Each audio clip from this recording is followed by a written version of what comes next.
ગોધરા કોર્ટમાંથી ચોરી થયેલ નોટરીના સિક્કા સાથે એક શખ્સની ધરપકડ કરવામાં આવી છે। આરોપી પાસે નોટરીના સિક્કા અને સહીનું પેડ મળી આવ્યું। પોપટપુરા ગામ પાસેની હોટલમાં એક શખ્સની હોટલમાંથી ધરપકડ કરવામાં આવી।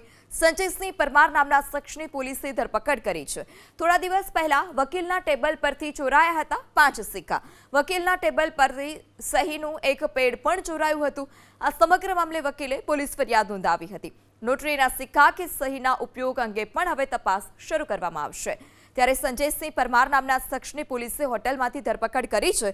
થોડા દિવસ પહેલા વકીલના ટેબલ પરથી 5 સિક્કા ચોરાયા હતા। આ સાથે એક જે પેડ હતું તે પેડ પણ ચોરાયું હતું। આ સમગ્ર મામલે વકીલે ફરિયાદ કરતા પોલીસે વધુ તપાસ કરી આ આરોપીની ધરપકડ કરી છે। સિક્કા સહી અને નોટરીના સિક્કાને લઈ હવે વધુ તપાસ હાથ ધરવામાં આવશે। ગોધરા કોર્ટમાંથી ચોરી થયેલ નોટરીના સિક્કા સાથે એક શખ્સની ધરપકડ કરવામાં આવી છે। આરોપી પાસે નોટરીના સિક્કા અને સહીનું પેડ મળી આવ્યું। પોપટપુરા ગામ પાસેની હોટલમાં એક શખ્સની હોટલમાંથી ધરપકડ કરવામાં આવી। સંજયસિંહ પરમાર નામના શખ્સની પોલીસે ધરપકડ કરી છે।